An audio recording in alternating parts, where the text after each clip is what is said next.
Hello there friends and welcome. For today's Solasta guide we have all about the Warlock class. And I must say, Warlock has proved to be my favorite class in the whole game.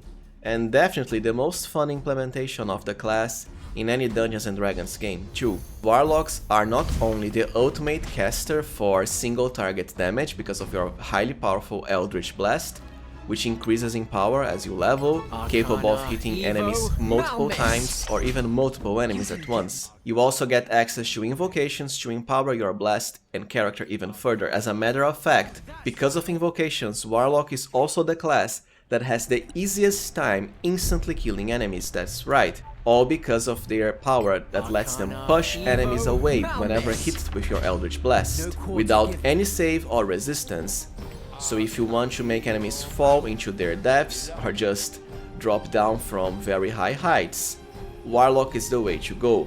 And don't forget, you are still a full spellcaster with access to most of the powerful spells in the game, together with very tanky potential too, easy resistance and half damage on demand.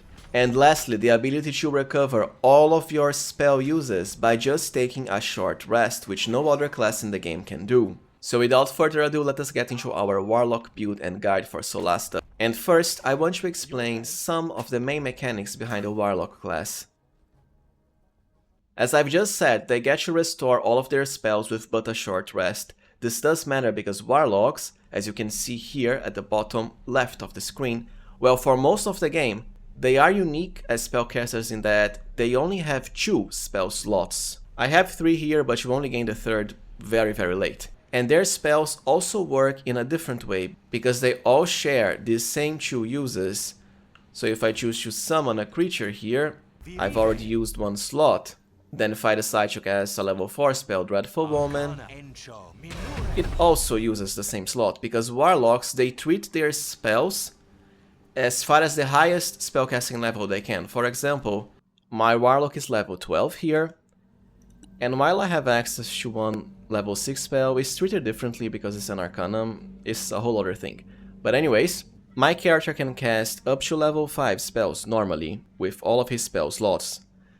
That means all the spells I cast, including let's say level 1 spells like Malediction, will be cast as if level 5. Which can be nice because they'll automatically benefit from bonuses of increasing spell level. In the case of Malediction, for example, we get higher duration.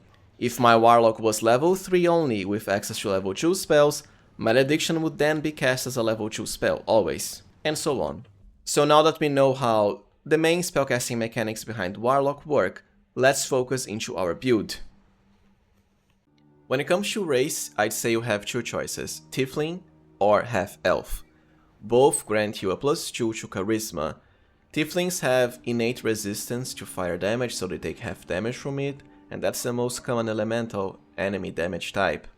Half-Elves, on the other hand, have a much easier time getting high scores, right? Because they get a +2 to Charisma, together with a potential +1 to both Dexterity and Constitution, which can help a lot. Both have Dark Vision, which is also necessary for a Warlock. Now, for your otherworldly patron, Warlock is unique in that, just like Cleric, you have to choose your, let's say, archetype as early as level 1. While they are each decent enough, I'm afraid 3 is by far the most optimal choice. Mostly because it provides you with very good extra spells you cannot get otherwise. The best one being Spike Growth, of course, which just happens to be the most busted spell in the whole game, as I've already covered in my best spells guide. And it has great synergy with Warlock because you can push enemies right back into the dangerous Spike Growth area of effect, for extra damage taken. Not just when they move, but also when pushed into. Conjure Animal can also help a lot when it comes to providing you a pretty good summon.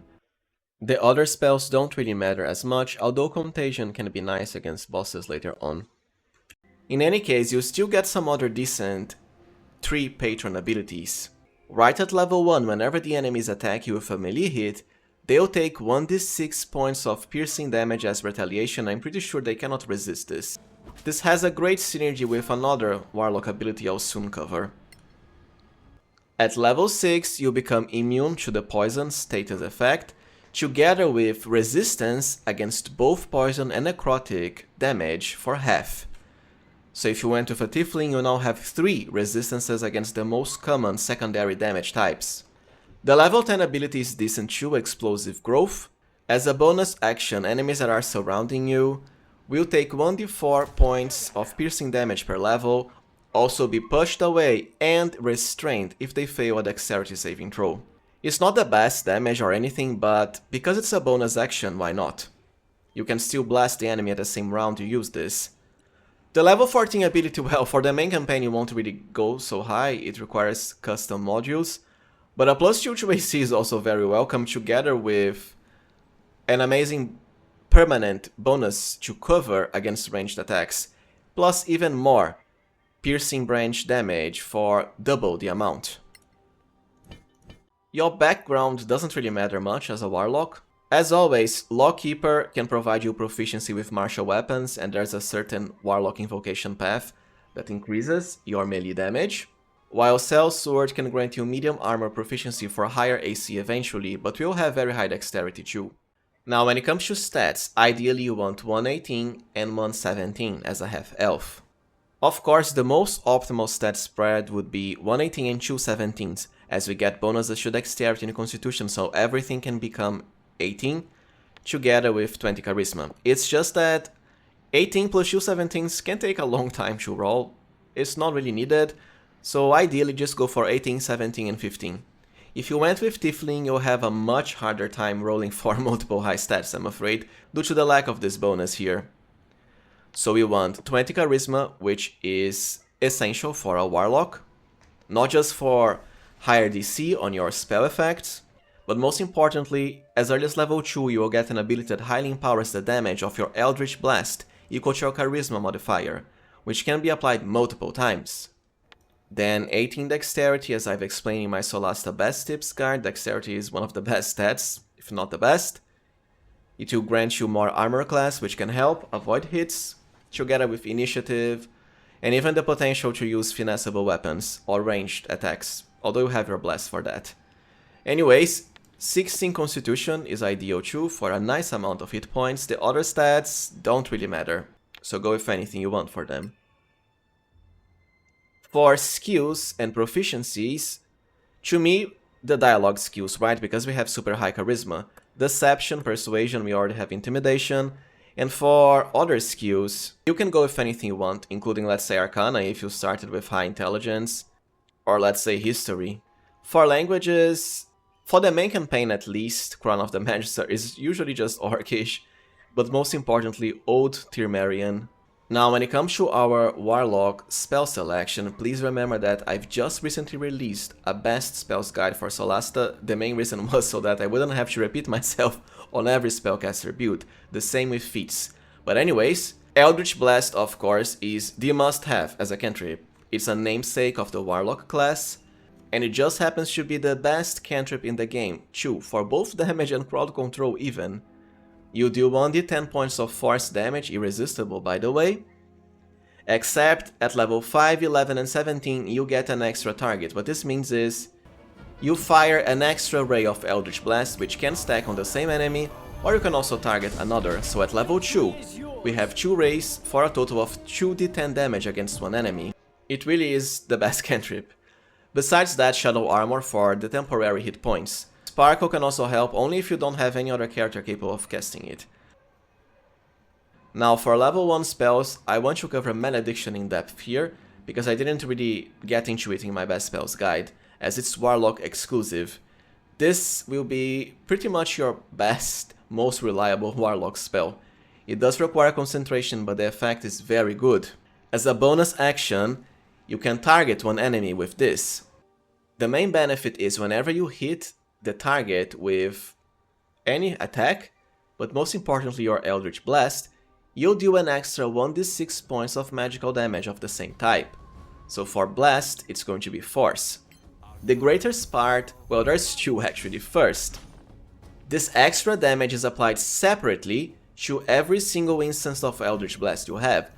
So at level 2 you fire 2 rays, which means an extra 2d6 points of damage. Second, the duration is massive, by default 1 hour. What this means is, After you kill the enemy first affected with Malediction, you can spend another bonus action to target another enemy. You don't have to cast the spell again. The end result is simple. As a Warlock, you have to cast but one instance of Malediction, and you can then just keep reapplying it to every single enemy you fight afterwards, enough for entire dungeons.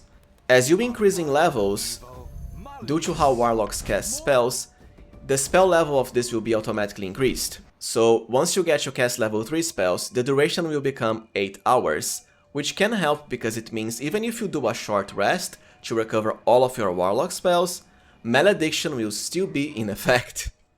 You definitely always want to be casting this first during battle, unless you have, let's say, a crowd control effect you want to apply on the enemy that also requires concentration. Do note that each instance of Malediction is unique to the character that casts it. For example, if you have multiple Warlock party members, one of them casts Malediction on the enemy, only that specific Warlock will benefit from the effect.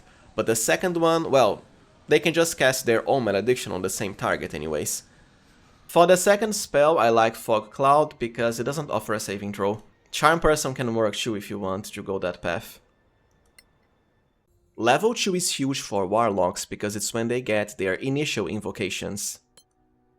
First, you 100% want Agonizing Blast.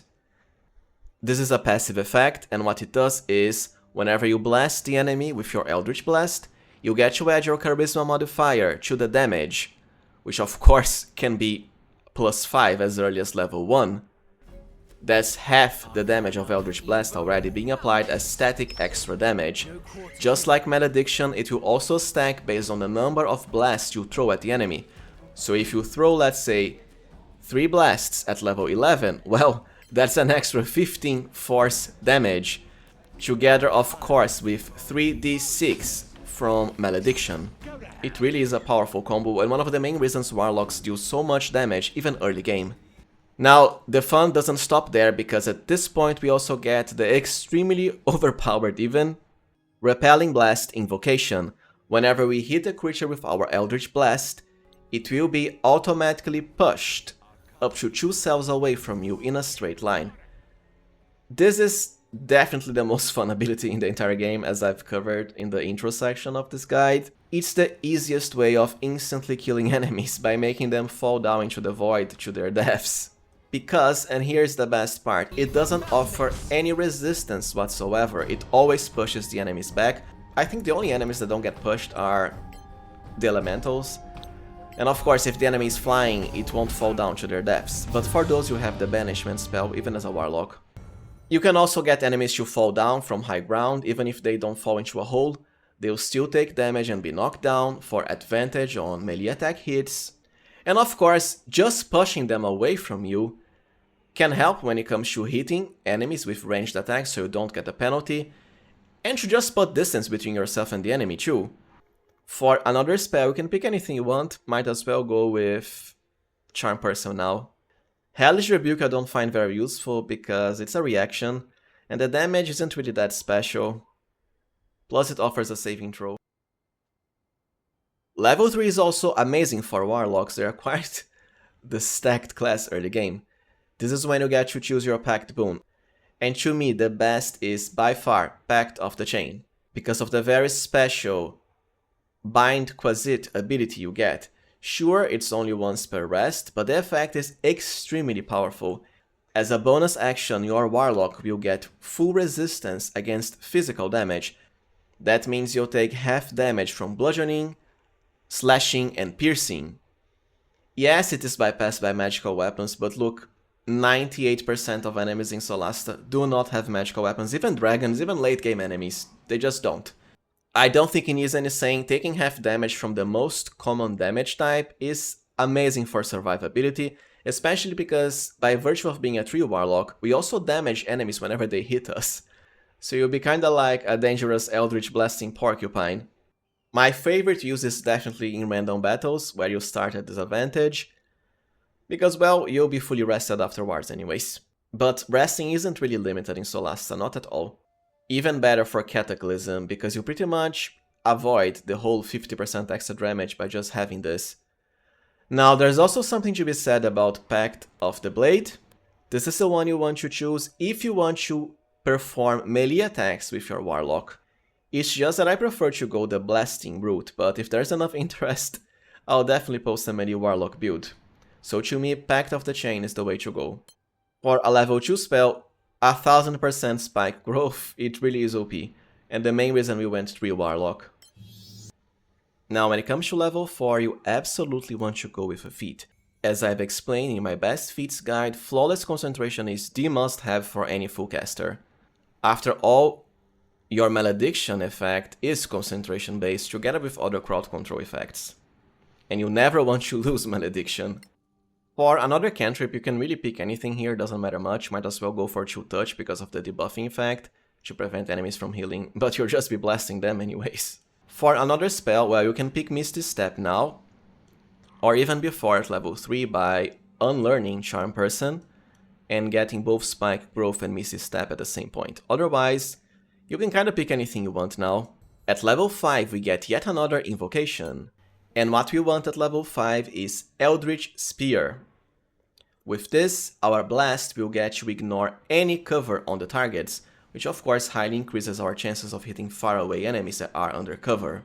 It really is a nice ability to have. For our first level 3 spells, well, ideally you would choose to unlearn one spell, such as Charm Person or Fog Cloud, as you get 2 at the same level. You have 3 choices and you get to pick 2 of them, the other comes at the next level.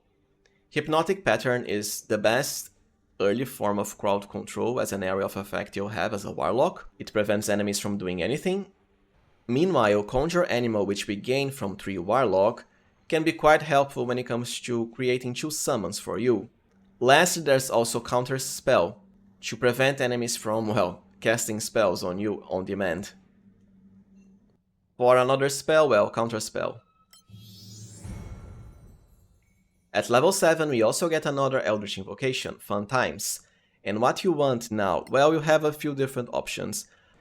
My preferred pick here is Devil's Sight, because it lets your Warlock automatically see through invisibility, that is, they can detect invisible targets at will.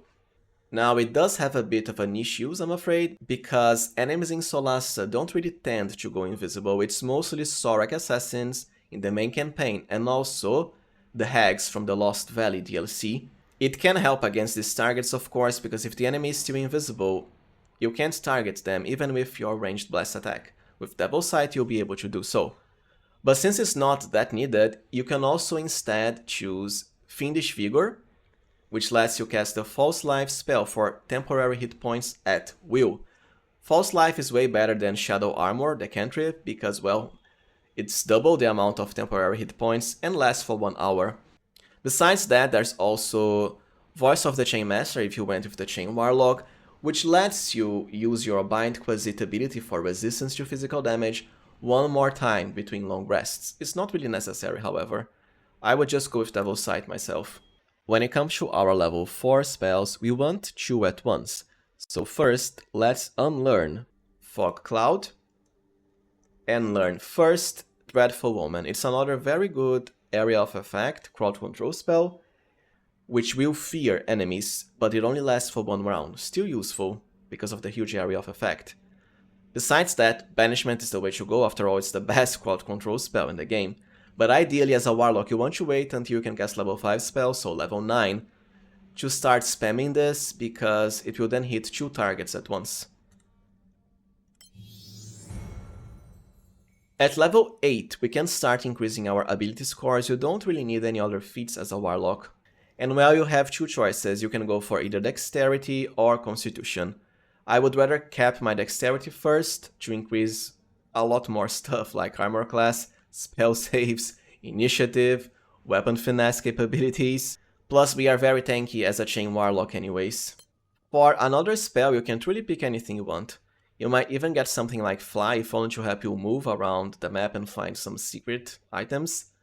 It's just that it also requires concentration, which clashes with Malediction. At level 9 we get another Invocation. The best pick to me here is definitely Minions of Chaos. This lets you cast the Conjure Elementals spell once per rest. And well, the elementals, if you've watched my best spells guide, then you know they are the ultimate summons in the game. They are tanky, hit hard, can move a lot, even fly. And by default, a Warlock cannot learn this spell unless you pick Minions of Chaos. Sure, it's just one use, but it's certainly helpful. For your first level 5 spells, you can actually go with anything you want here, they don't matter much. Might as well pick Contagion if you went with 3 Warlock. Just in case, because the other level 5 Warlock spells aren't particularly good. Mind Twist has targeting issues and the other ones, I wouldn't bother. You're much better off using Banishment as a level 5 slot. You do gain an extra cantrip at level 10, pick anything you want like Sparkle. Also any other spell, it won't really matter much at this point. At level 11 we get the very special Mystic Arcanum ability, which is the only way for a Warlock to cast level 6 spells. They don't really have level 6 spell slots, but they get to cast a level 6 spell once per rest, and you have to select it. The choices you have aren't particularly good, I'm afraid. Conjure Fake can provide another summon, but it's weaker than the elementals you got from the invocation. True Seeing, I suppose, can let allies see through invisibility, doesn't require concentration, has very high duration. Circle of Death is rather poor, the same for Eye Bite. I mean, I guess you can just go with the face summon, because at the very least, it's going to distract the enemies for a bit. Just don't expect it to be as good as the elemental.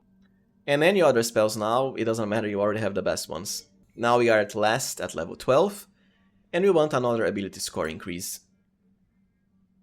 In my case, Constitution. The other ones, well, we can't increase Charisma and Dexterity any further. You do also get the last invocation at level 12, and like I said, you have a few different choices, Voice of the Chainmaster or Fiendish Vigor. To me, Fiendish Vigor. Now let's do a quick section on gear for our Warlock. There's not that many enchanted items in Solasta, and some are kinda annoying to get from crafting only. But anyways, the most important item for a Warlock is the Wand of the War Mage. I have a +2 here, but you can also find, buy or craft the +1 variant. Well, it grants you either a +1 or +2 to your spell attack, which matters a lot because your Eldritch Blast does have a roll to hit. It's not a ranged touch attack anymore, it is based on your spell attack, which this wand will increase. If you don't have it, you might end up noticing at around the late game, some enemies with higher AC will end up avoiding some of your blasts.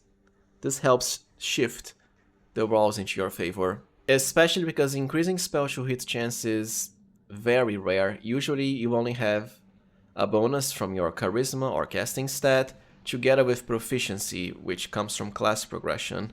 So this is really handy. The other items don't matter as much. I have the amendment here, which is actually a belt. It's a pretty handy item that lets you cast mage armor at will. This way, you don't really need to bother with armor at all, you already have 13 from mage armor and then the rest from dexterity. Also, it does fit a warlock, at least the item description mentions warlocks, but anyone can use this. On the other hand, you might also go for, let's say, a studded armor +2, because we have very high dexterity, which increases your AC by +1, it's not really necessary. For boots, Boots of the First Strike for higher initiative, or Elven Kind for the very useful advantage on stealth checks, which fits our warlock like a glove as a ranged character. There's also Gauntlets of Ogre Power if you want to set your strength to 19, which can help you hit with non-finessable weapons, just if you went the Blade Warlock path, to empower your melee hits of course. And I also like the Gloves of Missile Snaring, just to avoid at the very least one ranged attack. Just remember to grab Wands of the War Mage. When it comes to weapons, you don't need any too. Ranged weapons of course are completely unnecessary, you just have your blasts. As far as normal weapons, you can use them just in case the enemy is at melee range. Or you can just teleport away with Misty Step anyways. Because of your very high dexterity, it's best to focus on finessable weapons. Well, alright, so this was it for my Solasta Warlock class guide. As always, if you found this video useful, please remember to like, subscribe, and even consider becoming a channel member if you can. I really appreciate your support. Thank you for watching and see you next time, friends.